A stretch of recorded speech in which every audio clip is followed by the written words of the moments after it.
Imagina acordar e descobrir que o café que você toma, a carne que você come e até o celular que você usa ficaram mais caros. Tudo por causa de dois políticos que resolveram dar canetada e medir o ego de forma global. Parece filme? Pois é, mas é exatamente o que está acontecendo. E o pior, uma decisão que não foi tomada por você, nem no seu país, está colocando a sua vida financeira em risco. Chegou a hora de entender por que a guerra comercial entre China e Estados Unidos bate diretamente em você. E por que você precisa parar de depender de decisões políticas para começar a mudar a sua vida financeira. Até porque eu tenho certeza que no final vai tudo terminar em pizza.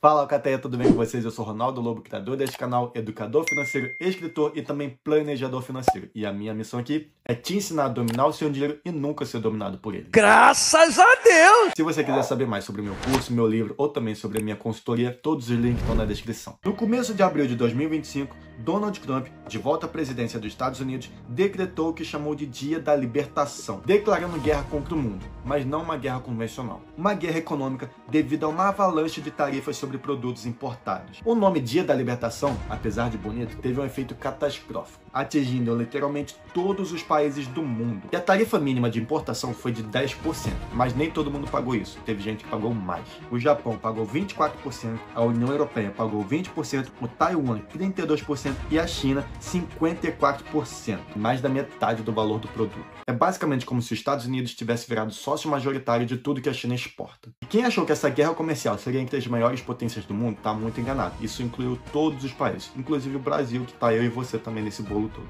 E embora pareça loucura do Trump, isso já era planejado por ele há anos. Ele já tinha dado um spoiler que queria tarifar o México e o Canadá lá em fevereiro, e ele também já tinha dado spoiler que queria tarifar o aço e o alumínio. Então podemos dizer que ele não surtou do nada. Tudo isso faz parte de um plano para alcançar alguns objetivos do governo, que basicamente são três principais. O enfraquecimento do dólar. Um dólar forte ou caro demais prejudica a indústria americana. Se a moeda é muito valorizada, os produtos ficam mais caros para os outros países do mundo. Resultado, em termos técnicos, os Estados Unidos acabam exportando menos porque os produtos estão caros demais. Isso faz a balança comercial dos Estados Unidos, que é a diferença entre exportação e importação, ficar negativa, porque vai ter mais dinheiro saindo do país do que entrando. Então, ao criar barreiras, o que o Trump está fazendo é diminuir a demanda por dólar, fazendo assim ele desvalorizar. Isso deixaria os produtos americanos mais baratos para o resto do mundo, fazendo eles voltarem a comprar dos Estados Unidos e assim eles voltarem a exportar mais. Ou de forma bem mais simples, vai entrar mais dinheiro no cofre público dos Estados Unidos do que o que vai sair.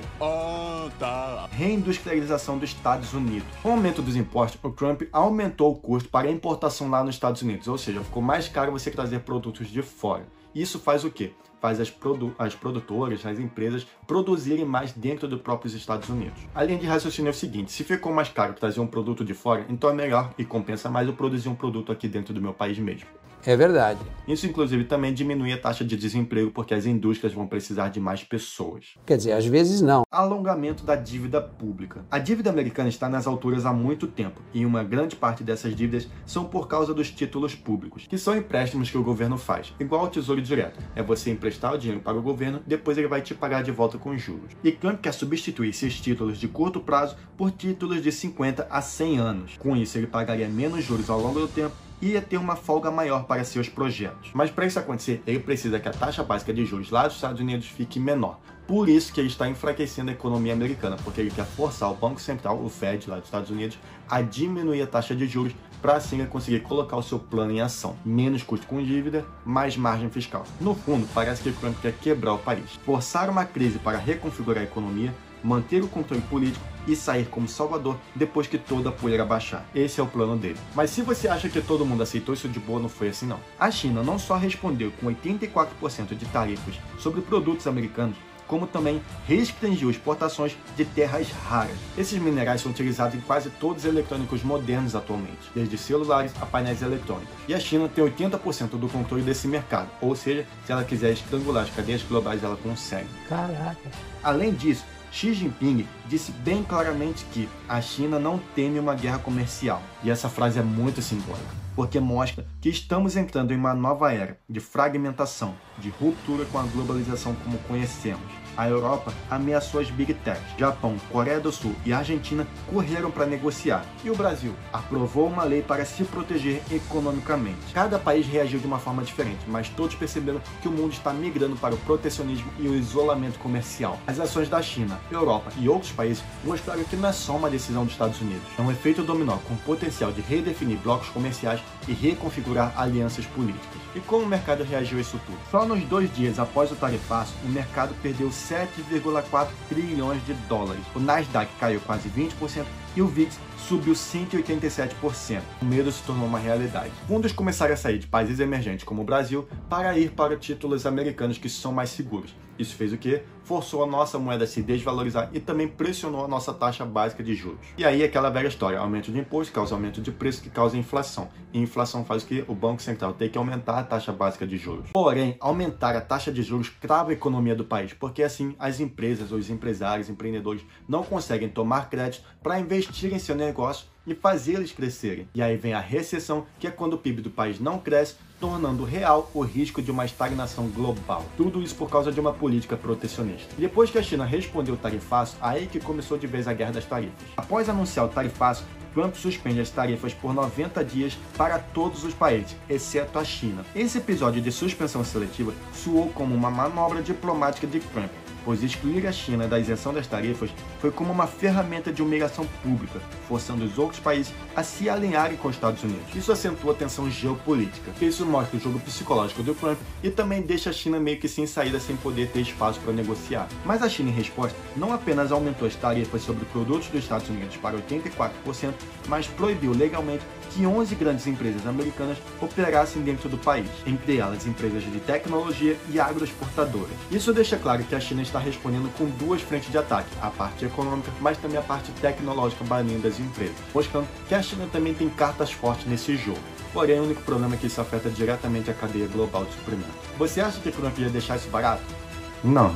Como resposta, Trump sobe ainda mais as tarifas sobre produtos chineses, chegando a 104% sobre certos itens tecnológicos e industriais. Essa resposta é um escalonamento agressivo e provocativo. Porém, essa atitude de ambos os políticos deixou o mercado em pânico geral, porque mostra que não tem racionalidade econômica, é meramente só conflito. Isso marca um ponto sem retorno nessa guerra comercial, porque ambos preferem perder do que recuar. Mas Ronaldo, e o Brasil? No Brasil, o impacto veio direto no agro, na Embraer e nas exportações, mas principalmente no consumidor. Se entra menos dólar no nosso país, o real perde valor. E aí a gasolina sobe, a comida sobe, a energia sobe, ou seja, uma inflação importada. O Brasil depende fortemente da exportação de commodities, principalmente para grandes parceiros, como o próprio Estados Unidos e a China. E com as tarifas aumentando, os produtos brasileiros perdem competitividade. Menos exportação significa menos entrada do dólar no país, e menos oferta da moeda significa que o nosso real desvaloriza. Quando o real perde valor, as importações ficam mais caras, e aí o Brasil, mesmo sem aumentar sua produção ou sua demanda, acaba tendo um aumento de inflação. Além disso, nessa guerra toda, o Brasil pode perder aliados importantíssimos que vão se realinhar geopoliticamente. O cenário atual está acelerando o realinhamento de alianças globais, e a China está buscando estreitar laços com países do sul global. E isso pode enfraquecer acordos comerciais tradicionais com os Estados Unidos, e países como o Brasil ficam no meio dessa disputa. Ou seja, se o Brasil não se posicionar firmemente, ele vai acabar perdendo comércio com ambos os lados. Voltando a falar sobre os investimentos, em meio a toda essa incerteza e até suspeita de manipulação de mercado, muitos investidores fugiram para ativos de proteção. Políticos e governos usam o sistema financeiro como arma. Decisões que parecem técnicas escondem intenções eleitorais, geopolíticas e ideológicas. Nesse jogo de tabuleiro, muitos viram grandes oportunidades e acabaram comprando para aproveitar toda essa baixa, apostando em uma recuperação futura, enquanto outros acabaram vendendo tudo com medo, mostrando que a crise também separa quem está preparado de quem está reagindo no susto. O jogo é grande, frio e impessoal. E cidadãos comuns como eu e você só temos uma defesa: a educação e a consciência financeira. Quem não entende o jogo vira peça no tabuleiro dos outros. Se você ainda não entendeu, eu vou explicar melhor. O que está em jogo aqui não é apenas política, é soberania pessoal. Você está vendo uma guerra entre potências, mas precisa entender que, no meio disso, tem gente como eu e você que só quer pagar as contas em dia, botar a comida na mesa e viver em paz. E quando a sua paz depende da decisão de um político a 8.000 quilômetros de distância, você já perdeu. Você não controla a política internacional, nem a economia global, mas pode controlar sua casa, sua mente e seu dinheiro. A liberdade financeira é o escudo contra a crise. E ela não é sobre ostentação, é sobre poder escolher, poder dormir tranquilo, poder resistir quando o mundo colapsa. Você não tem culpa do que está acontecendo, mas tem responsabilidade sobre como vai reagir. Se você não estiver pronto, qualquer tempestade vai virar furacão. Isso não é mais teoria, é realidade e está na sua porta. A verdadeira guerra é contra a ignorância, a dependência e a passividade. No fim das contas, não é sobre Trump nem sobre China, é sobre como você lida com seu dinheiro e sua liberdade. É a transição do caos externo para a ação interna. Lembre-se, você não precisa ser rico para ser livre, mas precisa ser consciente para não ser refém. Assim, eu vou terminando mais um vídeo e eu te vejo no próximo. Valeu!